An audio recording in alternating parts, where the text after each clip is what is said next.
Kate and Oliver Hudson tell Rahm Emanuel how their family handles political differences. Kate Hudson and her brother Oliver are sharing how their famous family handles different political views. In the new episode of their podcast, Sibling Revelry, with guest Rahm Emanuel, the former White House Chief of Staff, former Mayor of Chicago and former U.S. House Representative, the topic of family came up. Kate gave insight to their own family dynamic, revealing that they have a lot of different beliefs, but they always talk about it and hold discussions. She admitted those discussions can lead to arguments, but that they always come together no matter what. Kate, 46, and Oliver, 49, are the children of actress Goldie Hawn and musician Bill Hudson. Hawn and Bill split in 1982, and she began a relationship with actor Kurt Russell in 1983. The two first met in 1968. Hawn and Russell have been together since, and share son Wyatt Russell. Russell also has a son, Boston, with ex-wife Susan Hubley. Before Emanuel finished the interview, he took a moment to thank the siblings for focusing on the subject of family on their podcast. "I want to say thank you to both of you. We don't talk as a country enough about the fact how important family is. The fact that you guys decide. Not about your professions or whatever, but about your person. I can't thank you both enough for letting people in not only your lives but having people talk about theirs," he said. "Because we don't do that. It's a chronic problem for us as a country. We have so many other things that stem from that. So thank you," Emanuel added. Oliver reflected on the importance of family and having family discussions, and being able to find a common ground despite differences in beliefs. The View hosts say they want more Republicans on the show, claim they're too scared. Come on. I appreciate that. And you're so right.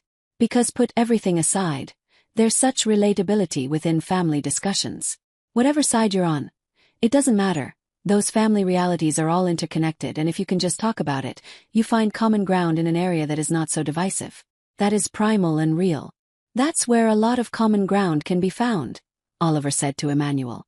We have a really interesting family too, because we have a lot of different beliefs in our family.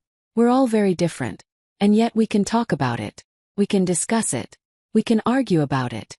We can get a little loud about it. But at the end of the day, we still only want to be with each other, Kate noted. Usually, our families don't want to be with each other. But we like to talk, Emanuel said. After the interview with Emanuel wrapped, Oliver and Kate shared their final thoughts. Oliver called him great, joking that he has no choice, and that he has to vote for him if he chooses to run for president in 2028. "I want to talk to everybody. I think what he is saying is so right. So interesting and such an interesting time. I think anybody who lives and says, I want to be of service, it's a calling. No matter what side you're on or what your beliefs are, I think everybody."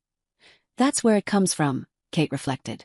The siblings talked about how music and movies can also affect people, noting that being an artist is also a calling, in a similar sense as being in public service. Like what you're reading. Click here for more entertainment news. It's interesting when you get to know people from the point of view of their family, and what drives someone to be in public service.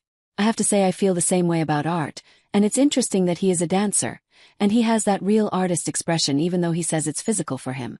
I think art is a gift too.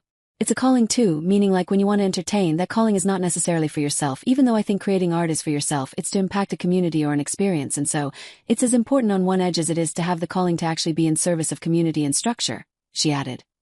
Oliver agreed with her, saying, I think it is a service, it's just a different way to look at it.